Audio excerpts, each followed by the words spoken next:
So my name is Clyde Knox, and this is my individual paper presentation and report. The title of the paper that I ended up reading and looking at is called Don't Panic, Making Progress on the Going Dark Debate. So the general overview of this is that it examines an important debate between the government and the private sector regarding encryption standards, implementation, and the consequences of that.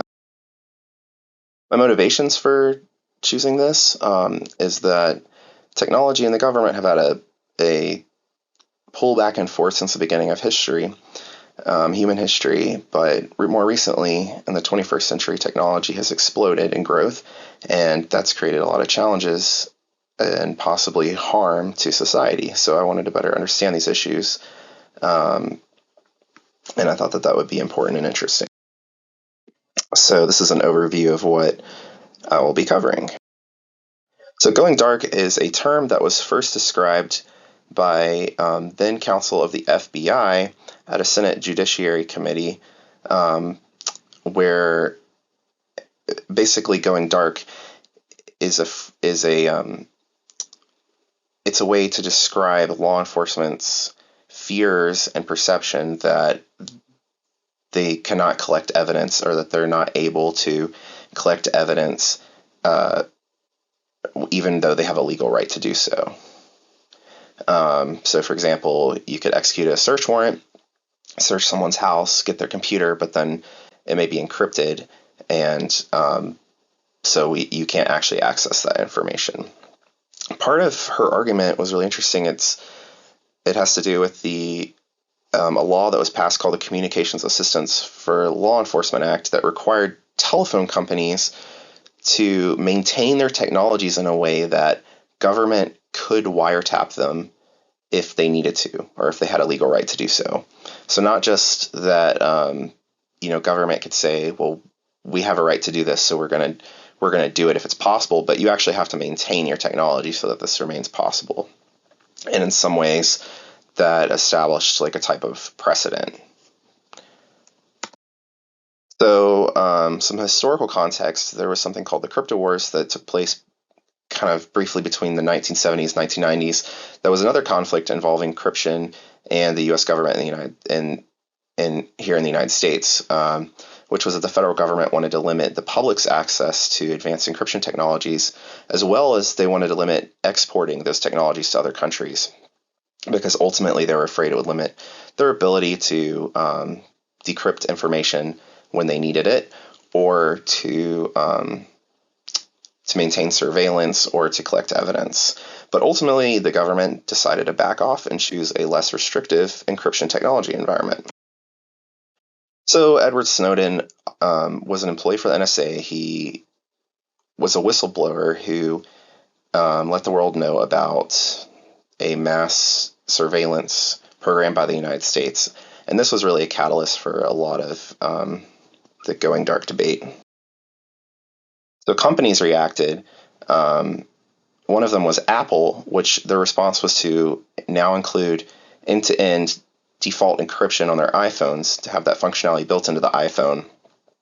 And up to that point, encryption, it already existed, and there were already those standards existed, but most people didn't understand the importance of encryption, and they also, even if they did or didn't, they wouldn't have the technical know-how to implement it with their devices.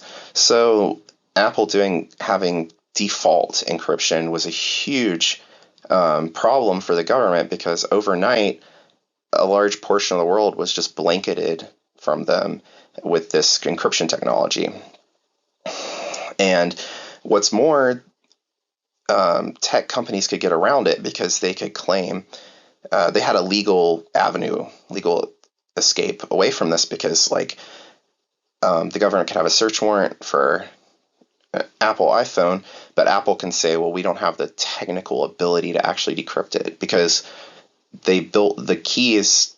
The way they have the key set up is such that they stay on the iPhone. So the only way to decrypt the iPhone is with the key. And if it's on the iPhone, then there's no way for Apple to get around that without knowing the user's password. Government reacted. At the time, it was the Obama administration. They very much considered passing legislation to address this, but ultimately had a similar outcome to the crypto wars, where they decided not to force anything, and they wanted to give technology companies the ability to find, quote, voluntary solutions. So the authors talk about negative consequences of trying to control encryption.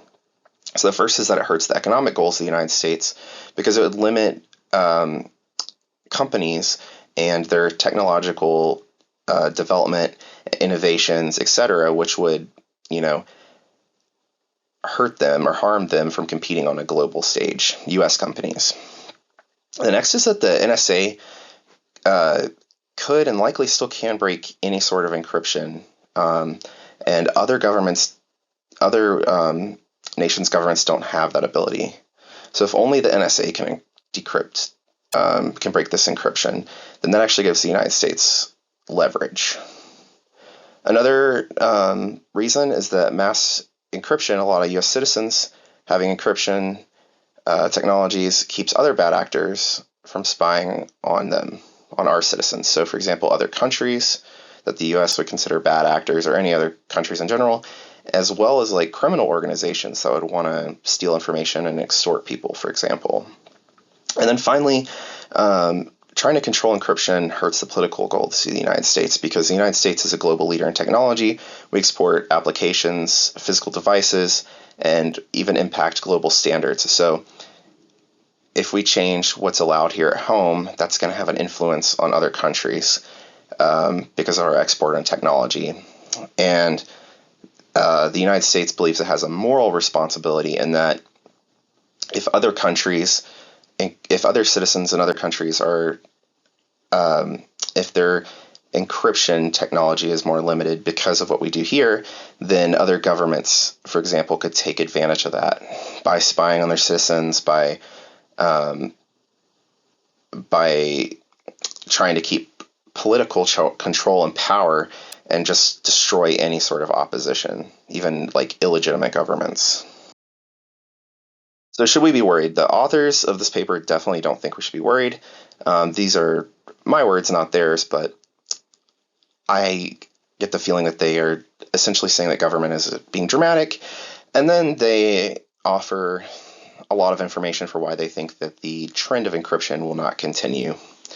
So the first is that it takes too much processing power. So encryption takes processing power, encrypting, decrypting, and then also as the standards of encryption go up, it requires more processing power as well, which is one reason why Google, I think it was back in 2014, said that they would change the default encryption for Android, like Apple did with the iPhone for the Android OS, but eventually they decided not to, and they stated that it was because of processing limitations.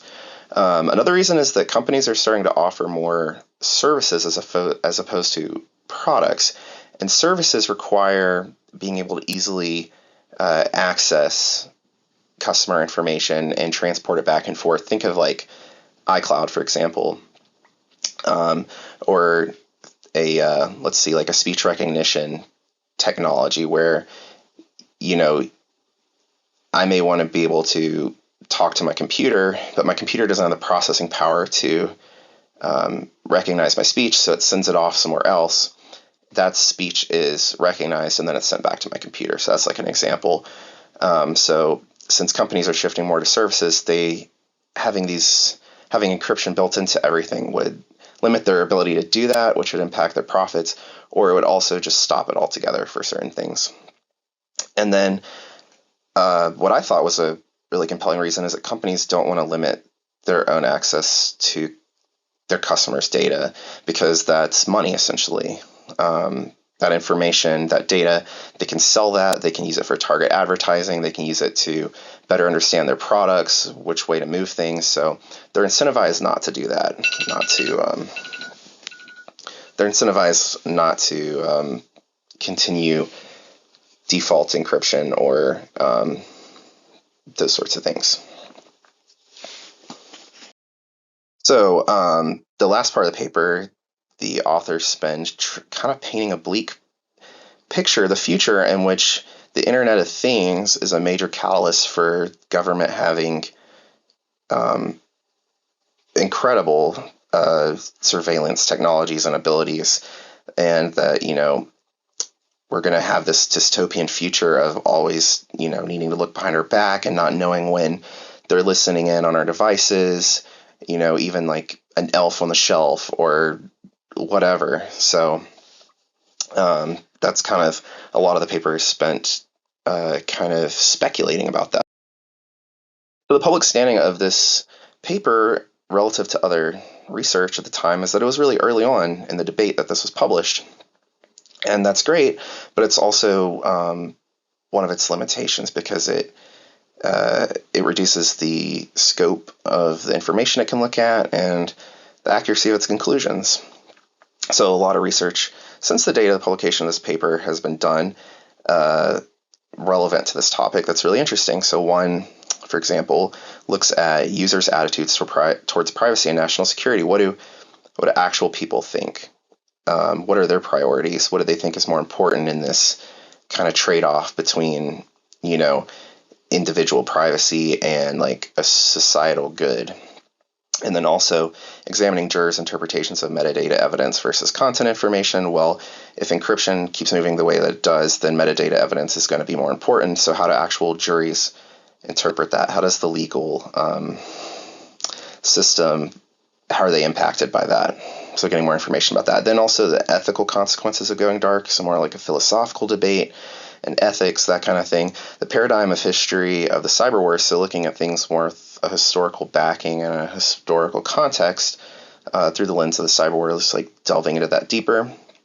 And then even some proposed solutions, one of which I found was, or proposed solution, one of which is lawful hacking.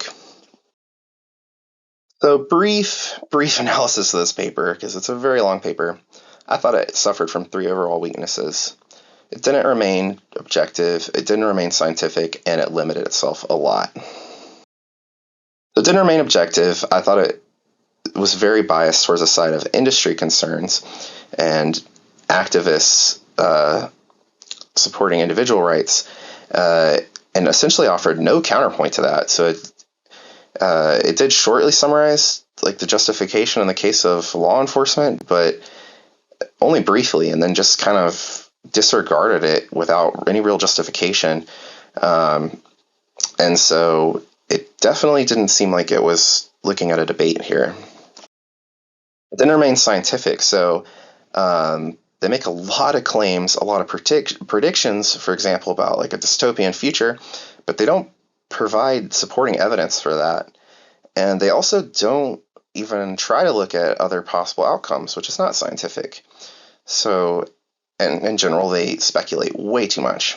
So from a scientific standpoint, for example, when you're looking at the Internet of Things, they give a future in which that might provide more surveillance opportunities for the government, but you also have to consider the other outcome, which is how do you know that the future, that the Internet of Things isn't going to do the opposite in the future, that it'll make the government go even darker and have even less encryption or less surveillance abilities. So you have to like examine that too. And then it really limited itself a lot, I thought. So first of all, they had more opportunities for data that they could have seized. So they did mention 2 other countries that have implemented legislation with regards to encryption technologies, and that's Russia and the UAE. So to me, these are like, wonderful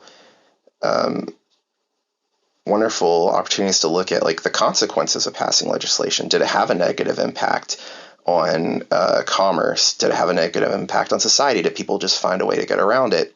Did it end up helping the government?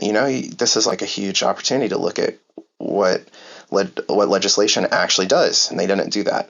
And then they could have implemented economics more, which is like kind of more hard data and numbers about the consequences of legislation, or about for example, looking at what companies are incentivized to do, or even users are incentivized to do. And then another interesting thing that they could have looked at is the dynamic between U.S. agencies. So, for example, the NSA might not care so much about lobbying for or trying to influence for encryption standards to change because they can already decrypt things, whereas local law enforcement wouldn't be able to. And also, who are the kinds of people that that's affecting? So what kind of investigations is that affecting? So for the NSA, they may not really be heard all that much. They can still carry out investigations into like a domestic terrorist, for example, but then in small town USA, the police might not be able to investigate an assault or something like a murder or something like that, because they don't have those same capabilities. So what is that dynamic between the agencies, and what are the consequences of that? Another thing is they didn't offer any solutions to the debate. They didn't even examine other solutions that have been offered. They didn't even speculate, which, the government allowed things to remain open because they wanted the free market to kind of come up with solutions. So that would have been really relevant here to look at. And then they didn't really offer enough background detail or information. So like the history of technology versus government, or even they did talk about the Crypto Wars and Law Enforcement Act, but they didn't go into detail, which could have offered, like, for example, justification and legal precedent for the U.S. government, or a wonderful case study. They could have utilized and looked at history more. So extending this work, and this is just kind of a summarization of this, kind of me summarizing what I said earlier, but it could be extended by increasing its scope. So there's a good amount of research that's been done since then, since 2016, including all those things I talked about: users' attitudes, jury attitudes, ethical considerations, historical events, to contextualize things, and workable solutions even.